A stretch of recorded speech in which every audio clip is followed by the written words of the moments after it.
he take? The warrior from Queensland, Australia. One warning. Next time, disqualified. That's right. He's one bit attempted gouge there, Mario. Mario continues to drill the left hand into the side of the head of Chris Haseman. Haseman trying to kick him out. That's it, Chris. He's hanging there. Wait, tuck in, Chris. Haseman in some trouble at the moment. Tuck in, that's it. There's Haseman's trainer yelling out some well-pointed tips. Mario Sperry all over the Australian at the moment in the final Cage Combat Championship. Chris can't do anything. Stop. That's it. That's it.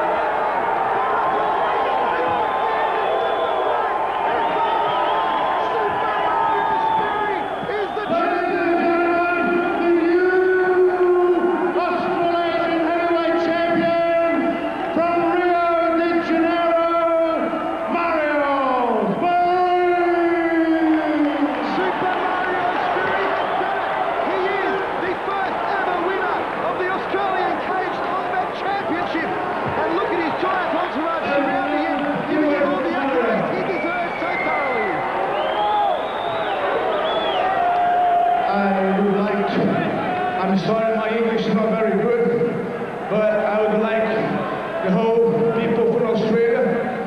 They are very nice people. It's an honor to be here fighting. And I'd like to thank you, my coach Castle Grace, my training boxing team, and all my partners who are here to help me. It's an honor to be here. Thank you very much. Ladies and gentlemen, Mario Sperry! And let's have a chat with Chris the Hammer Haseman!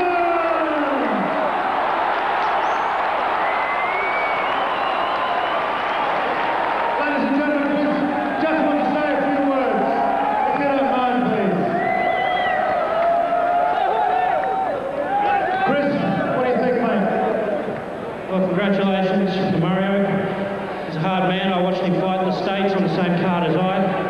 And honestly, I thought then, gee, I hope I never have to fight that man, and tonight I did. I'd like to thank the Australian crowd.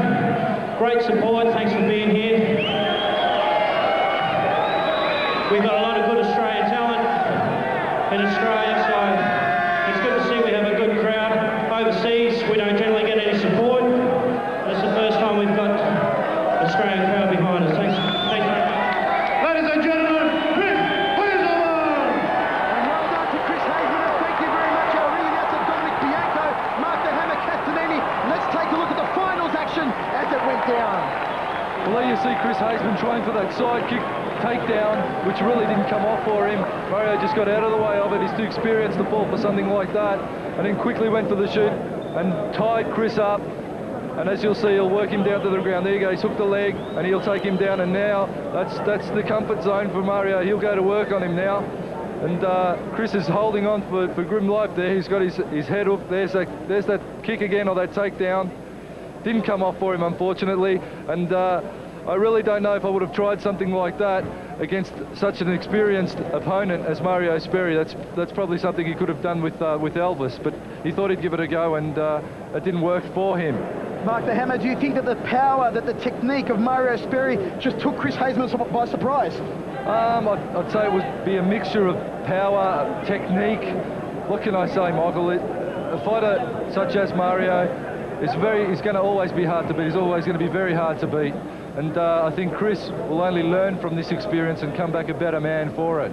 Well, in that mount position there, Mario Sperry had tremendous leverage, and he was able to rain down that left hand onto the side of the temple there of Chris Haseman, and eventually those blows just took their toll on the Aussie, and he had to submit. He had to get out of there just for his own survival. Well, certainly that's right, Michael.